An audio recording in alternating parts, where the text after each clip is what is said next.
ಎಲ್ಲರಿಗೂ ನನ್ನ ನಮಸ್ಕಾರ.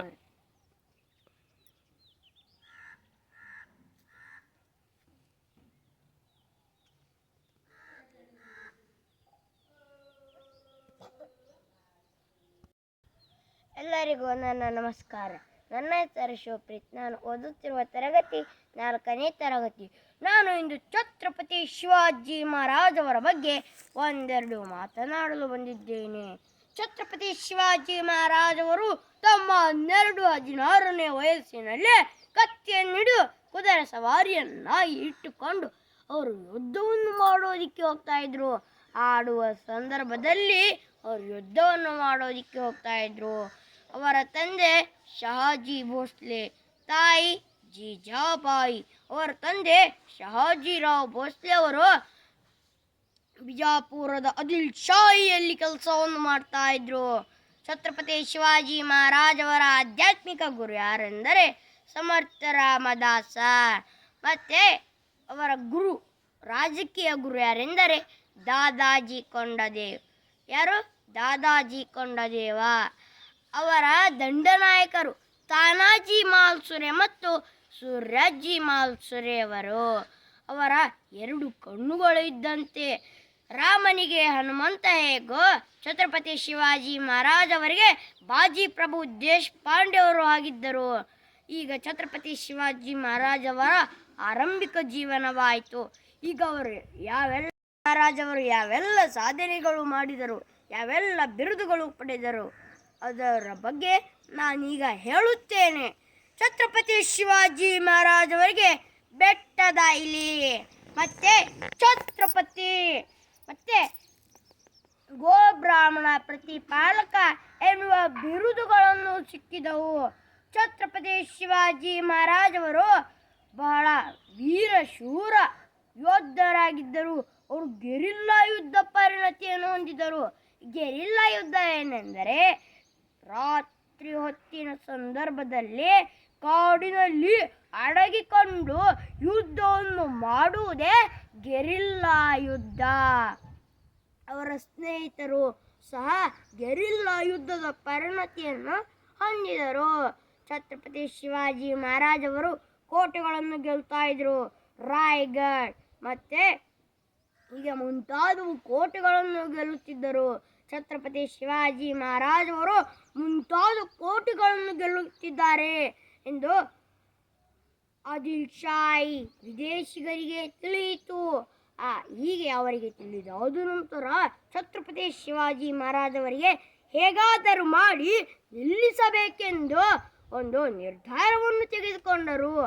ಆಗ ಅವರ ತಂದೆ ಶಹಾಜಿರಾವ್ ಭೋಸ್ಲೆ ಅವರು ಬಿಜಾಪುರದ ಆದಿಲ್ ಶಾಹಿಯಲ್ಲಿ ಕೆಲಸವನ್ನು ಮಾಡ್ತಾ ಇದ್ದಾರಲ್ಲ, ಅವ್ರನ್ನು ಬಂಧನವನ್ನು ಮಾಡಲಾಯಿತು. ಏಕೆಂದರೆ ಕುತಂತ್ರದಿಂದ ಬಂಧನ ಮಾಡಲಾಯಿತು. ಮೊಘಲರು ಕುತಂತ್ರದಿಂದ ಬಂಧನವನ್ನು ಮಾಡಿದಾಗ ಛತ್ರಪತಿ ಶಿವಾಜಿ ಮಹಾರಾಜ್ ಅವರು ನಮ್ಮ ಆಧಾರದ ಮೇಲೆ ನಡೆದುಕೊಳ್ಳುತ್ತಾರೆ ಎಂದು ತಿಳಿದುಕೊಂಡರು. ಆಗ ಛತ್ರಪತಿ ಶಿವಾಜಿ ಮಹಾರಾಜ್ ಅವರ ತಂದೆಯನ್ನು ಬಂಧನವನ್ನು ಮಾಡಿದನ್ನು ಛತ್ರಪತಿ ಶಿವಾಜಿ ಮಹಾರಾಜ್ ಅವರಿಗೆ ತಿಳಿಯಿತು.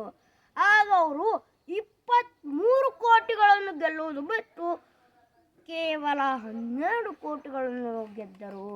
ಆಗ ಛತ್ರಪತಿ ಶಿವಾಜಿ ಮಹಾರಾಜ್ ಅವರು ತನ್ನ ತಂದೆ ಶಹಾಜಿರಾವ್ ಭೋಸ್ಲೆ ಅವರನ್ನು ಬಿಡುಗಡೆಯನ್ನಾಗಿ ಮಾಡಿಕೊಂಡು ಮತ್ತೆ ಆಗ್ರಾಕ್ಕೆ ಭೇಟಿ ನೀಡುತ್ತಾರೆ. ಆಗ್ರಾಕ್ಕೆ ಭೇಟಿ ನೀಡಿ ಮತ್ತೆ ವಾಪಸ್ ಬಂದು ಮತ್ತೆ ಪುಣೆಗೆ ಹೋಗಿ ಭೇಟಿ ನೀಡುತ್ತಾರೆ. ಅಲ್ಲಿ ಶೈಸ್ತೆ ಖಾನ್ ಅವರನ್ನು ಕೊಲ್ಲಬೇಕೆಂದು ನಿರ್ಧಾರವನ್ನು ತೆಗೆದುಕೊಳ್ಳುತ್ತಾರೆ. ಛತ್ರಪತಿ ಶಿವಾಜಿ ಮಹಾರಾಜ್ ಅವರು ಶೈಸ್ತೆ ಖಾನ್ ಅವರ ಕೋಣೆಗೆ ಹೋಗಿ ಅಲ್ಲಿಂದ ಶೈಸ್ತೆ ಖಾನ್ ಅವರನ್ನು ಕೊಲ್ಲಬೇಕೆಂದು ನಿರ್ಧಾರವನ್ನು ಮಾಡಿಕೊಂಡು ಛತ್ರಪತಿ ಶಿವಾಜಿ ಮಹಾರಾಜ್ ಅವರು ಸೈನಿಕರನ್ನು ಯುದ್ಧವನ್ನು ಮಾಡುತ್ತಾ ಶೈಸ್ತೆ ಖಾನ್ ಅವರ ಕೋಣೆಯ ಹತ್ತಿರ ಹೋಗಿ ಶೈಸ್ತೆ ಖಾನ್ ಅವನಿಗೆ ತಿಳಿಯಿತು ಛತ್ರಪತಿ ಶಿವಾಜಿ ಮಹಾರಾಜ್ ಅವರು ಹೊಂಟಿದ್ದಾರೆ ಎಂದು ತಿಳಿದಾಗ ಆಗ ಶೈಸ್ತೆ ಖಾನ್ ಕಿಡಿಕೆಯಿಂದ ಚಿಡಿದು ತಪ್ಪಿಸಿಕೊಂಡು ಹೋಗಬೇಕೆಂದು ಆಗ ಹೀಗೆ ಕಿಡಕಿಯಿಂದ ನೆಗೆದು ತಪ್ಪಿಸಿಕೊಂಡು ಹೋಗುವ ಸಂದರ್ಭದಲ್ಲಿ ಛತ್ರಪತಿ ಶಿವಾಜಿ ಮಹಾರಾಜ್ ಅವರು ತನ್ನ ಕತ್ತಿಯನ್ನು ಬೀಸಿದಾಗ ಅವರು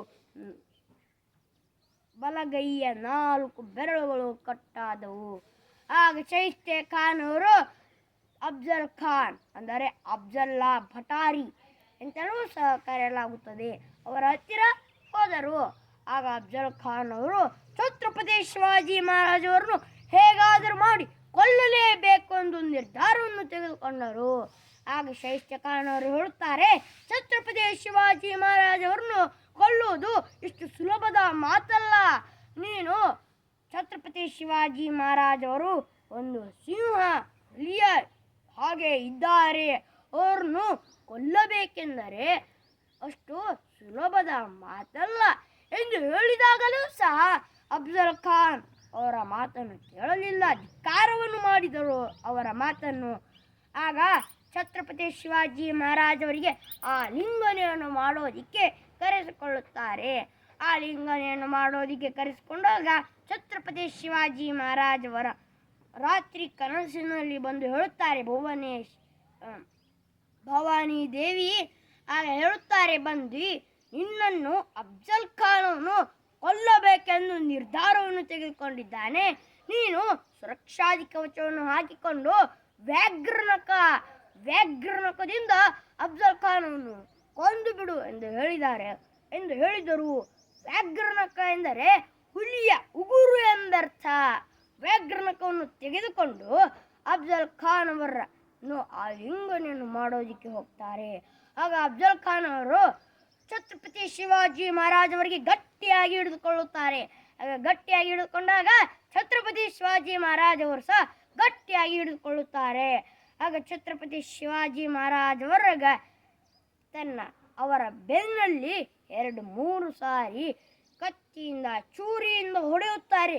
ಆದರೂ ಸಹ ಏನನ್ನೂ ಆಗುವುದಿಲ್ಲ. ಅಫ್ಜಲ್ ಖಾನ್ ಅವನು ಚೂರಿಯಿಂದ ಛತ್ರಪತಿ ಶಿವಾಜಿ ಮಹಾರಾಜ್ ಅವರಿಗೆ ಬೆನ್ನಿಗೆ ಹೊಡೆಯುತ್ತಾರೆ, ಏನನ್ನೂ ಆಗುವುದಿಲ್ಲ. ಏಕೆಂದರೆ ಅವರು ಸುರಕ್ಷಾದಿ ಕವಚವನ್ನು ಹಾಕಿಕೊಂಡರು.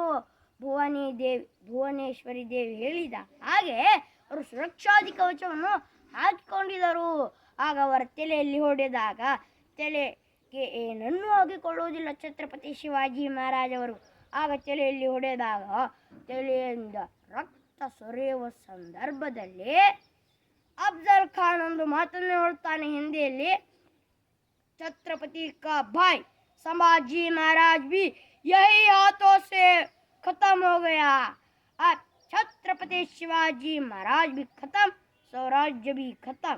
ಅಂದರೆ ಕನ್ನಡದಲ್ಲಿ ಅರ್ಥ ಹೇಳಬೇಕೆಂದರೆ ಛತ್ರಪತಿ ಶಿವಾಜಿ ಮಹಾರಾಜ್ ಅವರ ಅಣ್ಣ ಮತ್ತೆ ಛತ್ರಪತಿ ಶಿವಾಜಿ ಮಹಾರಾಜ್ ಅವರ ಅಣ್ಣ ಯಾರೆಂದರೆ ಸಂಭಾಜಿ ಮಹಾರಾಜ್ ಅವರು ಸಹ ಇದೇ ಕೈಗಳಿಂದ ಮರಣ ಹೊಂದರು. ಈಗ ಛತ್ರಪತಿ ಶಿವಾಜಿ ಮಹಾರಾಜ್ ಅವರು ಸಹ ಮರಣವನ್ನು ಹೊಂದುತ್ತಾರೆ, ಸ್ವರಾಜ್ಯ ಬಿ ಮುಗಿಯುತ್ತದೆ ಎಂದು ಹೇಳಿದಾಗ ಛತ್ರಪತಿ ಶಿವಾಜಿ ಮಹಾರಾಜ್ ಅವರು ಹುಲಿಯ ಕಣ್ಣು ತೆಗೆದು ಅಫ್ಜಲ್ ಖಾನ್ ಅವರನ್ನು ವ್ಯಾಘ್ರನಕದಿಂದ ಹೊಟ್ಟೆಯನ್ನು ಸೀಳುಬಿಡುತ್ತಾರೆ. ಹಾಗೂ ಹೊಟ್ಟೆಯನ್ನು ಸೀಳುಬಿಟ್ಟು ಕರಳುಗಳನ್ನು ಹೊರಗಡೆ ತೆಗೆಯುತ್ತಾರೆ. ಆಗ ಅಫ್ಜಲ್ ಖಾನ್ ಅವನು ಮರಣವನ್ನು ಹೊಂದುತ್ತಾನೆ. ಅವರ ತಂದೆಯನ್ನು ಬಿಡುಗಡೆ ಮಾಡಿಕೊಂಡಾದ ಆಗ ಮತ್ತೆ ಕೊಂಡಾಣದುರ್ಗ ಮೊಘಲರ ವಶದಲ್ಲಿತ್ತು. ಆಗ ಧನಾಜಿ ಎಂಬುವರನ್ನು ಕರೆದುಕೊಂಡು ಆಗ ಧನಾಜಿಯವರ ಮನೆಯಲ್ಲಿ ಅವರ ಮಗನ ಮದುವೆ ಇತ್ತು.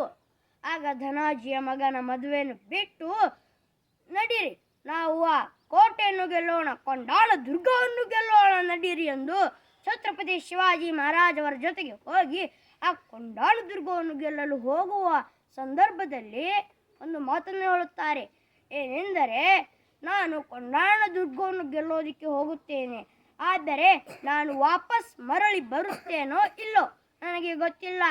ನಾನು ವಾಪಸ್ ಮರಳಿ ಬರದಿದ್ದರೆ ನೀವು ನನ್ನ ಮಗನನ್ನು ನನ್ನ ಸ್ಥಳದಲ್ಲಿ ನಿಂತುಕೊಂಡು ನೀವು ನನ್ನ ಮಗನ ವಿವಾಹವನ್ನು ಮಾಡಿ ಎಂದು ಹೇಳಿದರು. ಆಯಿತು ಎಂದು ಹೇಳಿ ಕೊಂಡಾಣ ದುರ್ಗವನ್ನು ಗೆಲ್ಲೋದಕ್ಕೆ ಹೋಗುತ್ತಾರೆ. ಆಗ ಕೊಂಡಾಣ ದುರ್ಗವನ್ನು ಗೆದ್ದ ನಂತರ ಆಗ ಅವರು ಮರಣವನ್ನು ಹೊಂದುತ್ತಾರೆ.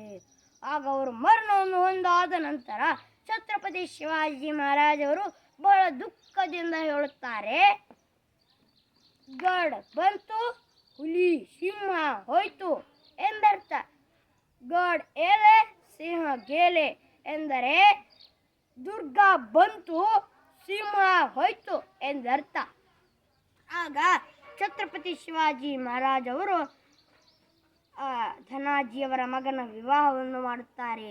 ಈ ಕಡೆ ವಿವಾಹದ ಊಟ, ಈ ಕಡೆ ತಿಥಿಯ ಊಟ, ಈ ಕಡೆ ಸಸಿ ಹಸೆಮಣೆಯನ್ನು ಏರಿದರು, ಈ ಕಡೆ ಅತ್ತೆ ಕುಂಕುಮವನ್ನು ಅಳಸಿದರು. ಎಷ್ಟು ದುಃಖದ ಸಂಗತಿಯಲ್ಲಿಯೂ ಸಹ ಛತ್ರಪತಿ ಶಿವಾಜಿ ಮಹಾರಾಜ್ ಅವರ ಧನಾಜಿಯ ಮಗನ ವಿವಾಹವನ್ನು ಮಾಡುತ್ತಾರೆ. ಇಷ್ಟೊಳ್ಳೆ ಅವರು ರಾಯ್ಗಢ್ ಕೋಟೆಯಲ್ಲಿ ಅವರ ಪಟ್ಟಾಭಿಷೇಕವಾಗುತ್ತದೆ. ರಾಯಗಢ ಕೋಟೆಯಲ್ಲಿ ಪಟ್ಟಾಭಿಷೇಕವಾದ ನಂತರ ಛತ್ರಪತಿ ಶಿವಾಜಿ ಮಹಾರಾಜ್ ಅವರು ಮೇ 14ರಂದು ಮರಣ ಹೊಂದುತ್ತಾರೆ. ಪಟ್ಟಾಭಿಷೇಕ ಆದ ನಂತರ ಜೀಜಾಬಾಯಿ ಕೆಲವು ದಿನಗಳಲ್ಲೇ ಮರಣವನ್ನು ಹೊಂದುತ್ತಾರೆ. ಇಷ್ಟು ನನ್ನ ಈ ಚಿಕ್ಕ ಭಾಷಣಕ್ಕೆ ವಿರಾಮ ನೀಡುತ್ತೇನೆ. ಮಾತನಾಡಲು ಅವಕಾಶ ಕೊಟ್ಟಿದ್ದಕ್ಕಾಗಿ ತಮಗೆಲ್ಲರಿಗೂ ನನ್ನ ಹೃದಯಪೂರ್ವಕ ಧನ್ಯವಾದ. ನನ್ನ ಮಾತಿನಲ್ಲಿ ಏನಾದರೂ ಲೋಪದೋಷಗಳು ಕಂಡು ಬಂದರೆ ನಿಮ್ಮ ಮಗನಂತೆ ಕ್ಷಮಿಸಿಬಿಡಿ.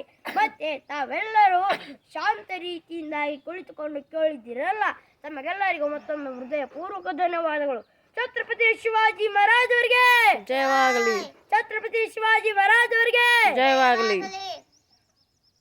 ಜಯ ಶಿವಾಜಿ, ಜಯ ಶಿವಾಜಿ, ಜೈ ಭವಾನಿ. ಎಲ್ಲರಿಗೂ ನನ್ನ ಧನ್ಯವಾದ.